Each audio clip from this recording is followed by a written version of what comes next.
দোয়ার জন্য হুজুর ডাকতে হবে না, দোয়ার জন্য আমাকে ডেকে বাসায় খাওয়ানোরও দরকার নেই। দোয়ার জন্য আপনি যথেষ্ট।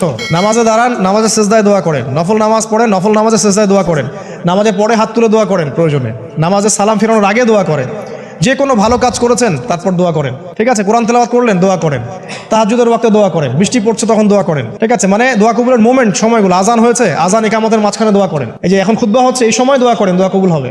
দিনী মসজিদে বসেছেন, দোয়া করেন, দোয়া করতে থাকেন মনে হয়। যত বেশি আপনি দোয়া করতে পারবেন আল্লাহর কাছে, ইনশাআল্লাহ আল্লাহকে আপনি তত কাছে পাবেন ইনশাআল্লাহ। এটা আল্লাহকে পাওয়ার অন্যতম মাধ্যম। এবং ইস্তেগফার, ইস্তেগফার মানে কি? তওবা করা। আস্তাগফিরুল্লাহাল্লাযী লা ইলাহা ইল্লা হুয়াল হাইয়ুল কাইয়্যুম ওয়া আতুবু ইলাইহি। এটা বেশি বেশি পড়বেন, দিনে কমপক্ষে 70 বার বা 100 বার পড়ার চেষ্টা করবেন। আল্লাহ পাক তৌফিক দান করুন। কয়টা বলেছি ভাই? 7টা।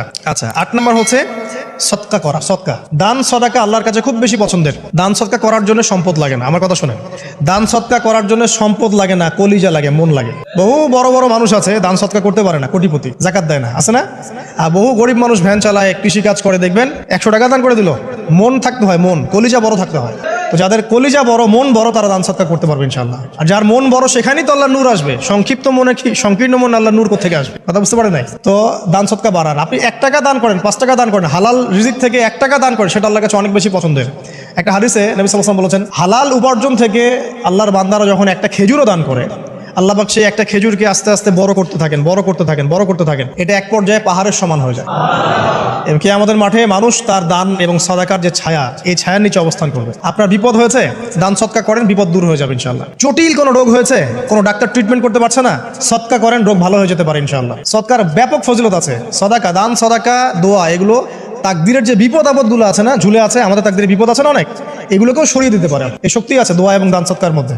আল্লাহ পাক আমাদেরকে বেশি বেশি সাদাকা করার তৌফিক দান করুন, আমিন। আর সাদাকা নফল না করতে পারলেও কমপক্ষে ফরজ জাকাতটুকু দিবেন, ফরজ জাকাতটুকু দিবেন। কারণ জাকাত, সদকা এবং ব্যবসা, এগুলো হচ্ছে ইসলামিক অর্থনীতির মূল ভিত্তি। এর সাথে কৃষিকাজ। আর দুটো বলে শেষ করে দেই। 9 নম্বর হচ্ছে আমর বিল মারুফ এবং নাহি আনিল মুনকারের কাজ করা, মানে সৎ কাজের আদেশ করা, মানুষকে অসৎ কাজে নিষেধ করা। এই কাজটা যে যত বেশি করবে, সে তত বড় ব্যবসায়ী।